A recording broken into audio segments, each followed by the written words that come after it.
So the thing about First Street is we had a trove of information that we really weren't fully utilizing and exploiting.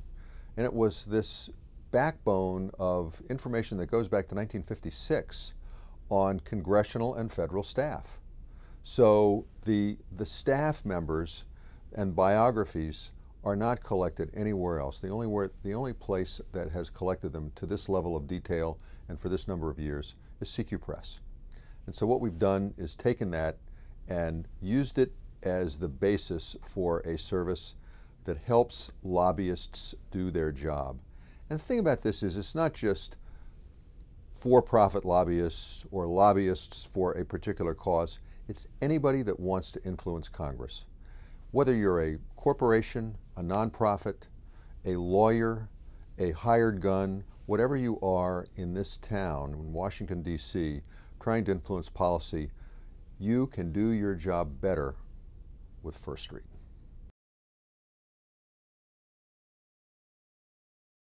Beginning in 1956, we started creating our own phone books for the senior staff in Congress and also in the federal government. So that's where it comes from. It comes from these directories that are basically, in the old days, they were telephone books.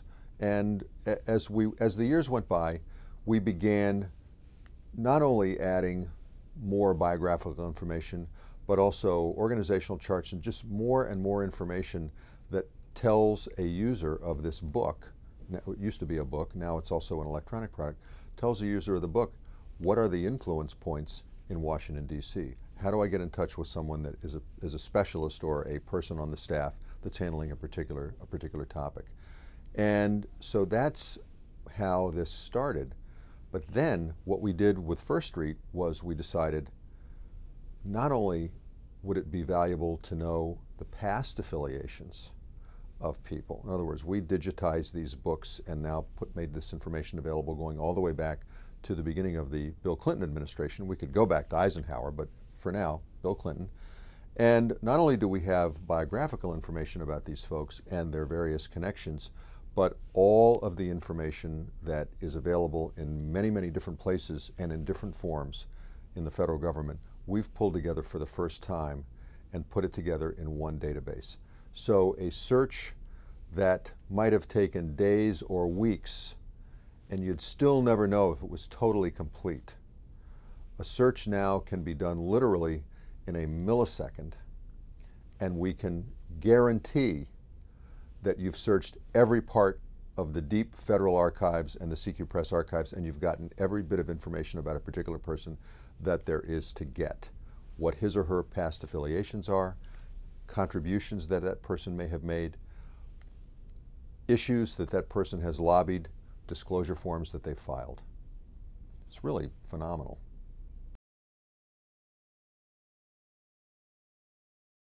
Hardest part of launching First Street is what we call the disambiguation of data.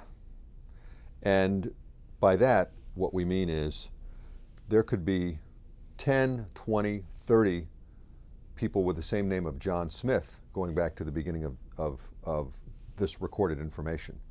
How do you know and how do you identify this particular person who has that name with the many other people that also may share that name but have very different other characteristics? The federal government doesn't do it.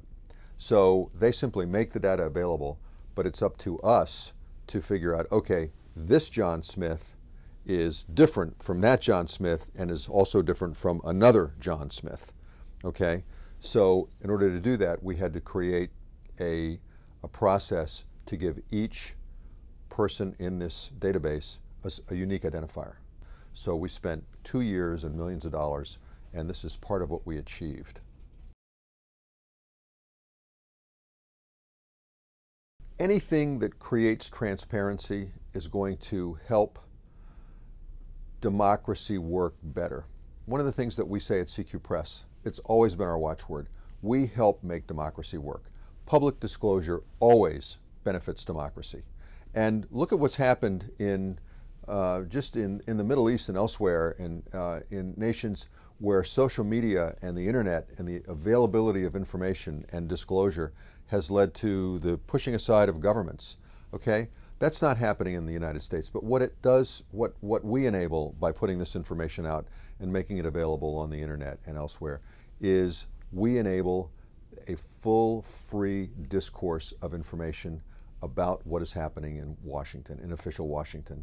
And so while a special interest lobbyist, one particular lobbyist, might not like the fact that we've suddenly aggregated all this information about that person or about an issue and made it easily available, they may not like it, but ultimately it helps them do their job better always to have that kind of disclosure.